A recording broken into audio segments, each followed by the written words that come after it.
Апостолски дела, 5 глава.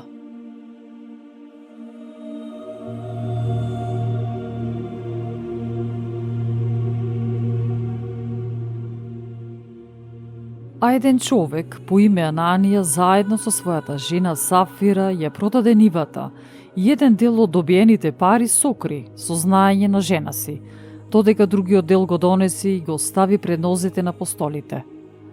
Но Петар рече: Ананија, зошто го исполни сатаната срцето твое да го излажеш Светиот Дух и да прикриеш дел од земените пари за нивата? Додека не беше продадена, нели беше твоја?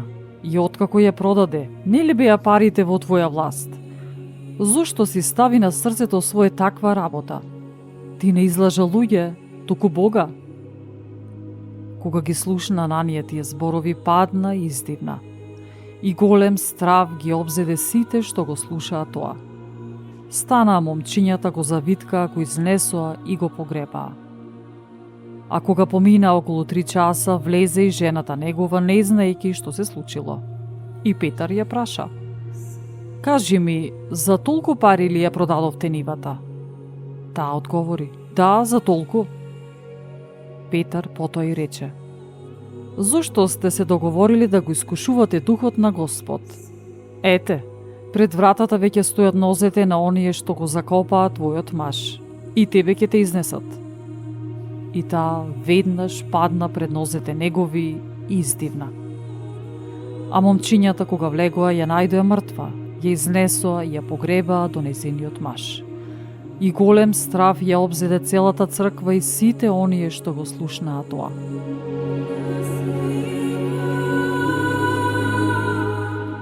Преку раците на апостолите се појавуваа знаци и се случуваа многу чуда меѓу луѓето. И сите бе еднодушни во тремот Соломонов.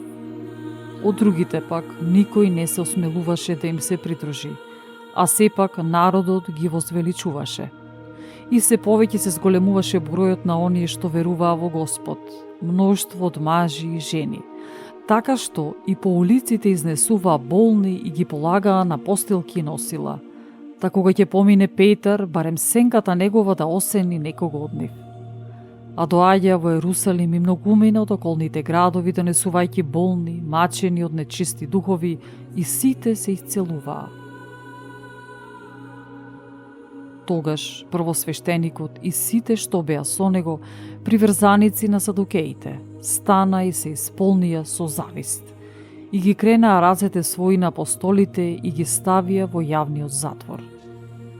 Но преку ноќта, ангел Господов ја отвори вратата од затворот и откако ги изнесе, им рече: Одете, застанете во храмот и кажувајте му ги на народот сите зборови за овој живот. Штом го слушнаа тоа, апостолите влегоа утрината во храмот и почнаа да поучуваат. А првосвештеникот и неговите приврзаници, кога дојдоа, го свикаа Синедрионот и сите старешини меѓу израилевите синови и пратија во затворот луѓе да ги доведат апостолите. Но кога слугите отидоа, не ги најдоа, па штом се вратија изјавија велејќи: Затворот го најдовме заклучен како што треба, и стражата стоеше надвор пред портата. А кога отворивме, внатре никого не најдовме. Штом ги слушна овие зборови, храмскиот заповедник и првосвештениците збунети размислуваа што би требало да значи тоа. Но некој дојде, ги извести им рече: Ене, луѓето што ги затворивте стојат во храмот и го поучуваат народот. Тогаш храмскиот заповедник отиде заедно со слугите и ги доведе, но не насила, зашто се плаше од народот со камења да не ги убијат нив самите. А кога ги доведоа, ги изведоа пред Синедрионот и првосвештеникот, прашувајќи ги, рече: Зарем не ви забранивме строго да не ги поучувате во тоа име? А вие пак го исполнивте Ерусалим со вашето учење и сакате крвта на оној човек да ја фрлите на нас. А Петар и апостолите одговори и рекоа: Повеќе треба да му се покоруваме на Бога отколку на луѓето. Бог на татковците наши го воскресна Исус, кого вие го погубивте, приковувајќи го на крст. Бог со десницата своја го возвиси него, зачетникот и спасителот, за да му даде покаяние и простување на гревовите на Израел. За тие зборови сведоци негови сме ние и Светиот Дух, кого Бог им го даде на оние што му се покоруваат. Кога го слушнаа тоа, тие се разлутија и мислеа да ги убијат.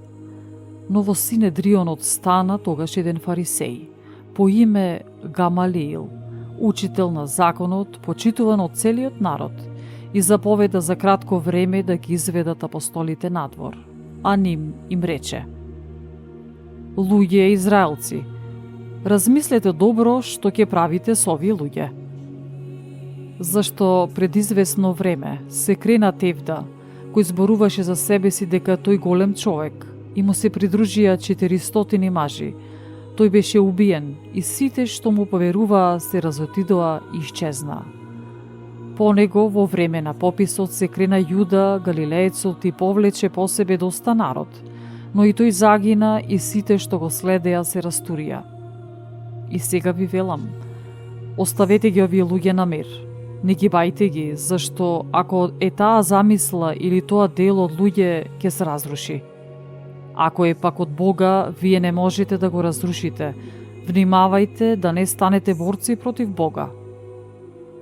Тие го послушаа. И откако ги повика апостолите, ги натепа, им заповеда да не изборуваат во името на Исус, па ги пуштија. А тие излега од Синедрионот радосни, зашто беа удостоени да понесат измачувања за името на Господ Исус. И секој ден во храмот и по куќите не престануваа да поучуваат и да благовестат дека Исус е Христос.